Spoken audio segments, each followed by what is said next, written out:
आता हे जे काय किंमत होईल मग? मला 1,30,000ला मागतील. किती? 1,30,000. 1,30,000चं वासरू आहे असं त्यांचं म्हणणं आहे. बघा तुम्ही मागे लागली पैसे घेऊन पण आपण वासरू देणार नाही म्हणून सांगितले. द्यायचं ह्याचं काय करणार तुम्ही मग? हे मोठंच करणार आपण, सांभाळणार. सांभाळणार. हम्म. हा. 1,30,000 रुपयाचं वासरू त्यांना मागितलं तरी. एकच 2 महिन्याचं वासरू आहे. दिवाळीच्या पाडव्या दिवशी जन्मलं हे. माशी पैदास करून तुम्ही स्वतःच्या इथे तयार करता. स्वतःच आहे. आपला हाल्याच घरचा आहे, त्यामुळे काय अडचण नाही. मग तुम्ही काय विकता का? हे काय करता नेमकं? एकतो की पैसे आल्यावर विकून टाकतो. पण हे विकायचं नाही बारका. आता आम्हाला फक्त ही जी म्हैस आहे, तुम्ही म्हणताय 5 लाखाची म्हैस आहे, ती आम्हाला गाडी मागं पळवून दाखवू शकता का? धावतो की धावतो. शेतकरी मित्रांनो, आता आपण गाडी मागं ही म्हैस कशी पळते ही बघूया.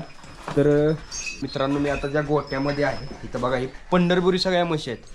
आता हे त्यांचा जो रेडा आहे तिकडे बघू शकता, तिकडे रेडा आहे. त्या रेड्यापासून यांनी म्हशी इथं तयार केल्या. ते पंढरपुरी म्हशींचा नाद हा वेगळाच असतो. ते सांभाळणारे लोक ते खूप वेगळे असतात. त्यांना पैशाची व्हॅल्यू नसते पहिली गोष्ट.